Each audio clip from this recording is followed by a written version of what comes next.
আজ অনেক দিন পর মাঠে এলাম আর মাঠের কাঁচা কাঁচা ভুট্টাগুলো কেটে ফেললাম। হ্যালো বন্ধুরা, আমি পঞ্চমী আর তোমরা সবাই কেমন আছো? তোমাদের সবাইকে স্বাগত জানাই এই চ্যানেলের আরো একটি নতুন বড় ভিডিওতে। আমরা হঠাৎ করে কেন কাঁচা কাঁচা ভুট্টাগুলোকে কেটে ফেললাম, তো আসল ঘটনাটা বলি কেন এইভাবে কাঁচা ভুট্টাকে কাটলাম। কাঁচা ভুট্টাগুলোকে কাটা হলো শুধুমাত্র এই লঙ্কার চারাগুলোর জন্য।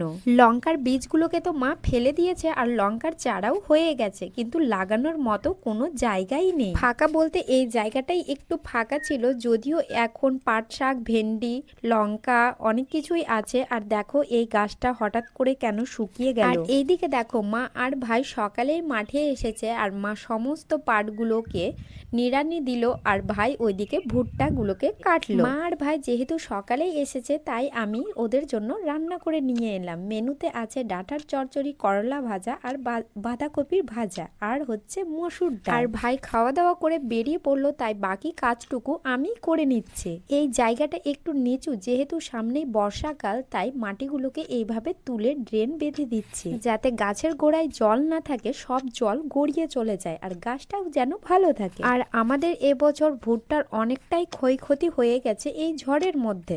আমার চোখে দেখা এই প্রথমবার আমি দেখলাম যে সবার ভুট্টা এইভাবে মাটিতে মিশে গেছে। তো যাই হোক, যেটা হওয়ার তো হয়ে গেছে, কিছু তো আর করার নেই। আর আমি এতক্ষণে এতটুকু কাজ করলাম, আরো অনেকটাই কাজ বাকি। তো এখন আমরা কাজ করব, তো চলো টাটা। আর আমার ভিডিওগুলো দেখতে ভালোবাসলে চ্যানেলটিকে সাবস্ক্রাইব করে দিও।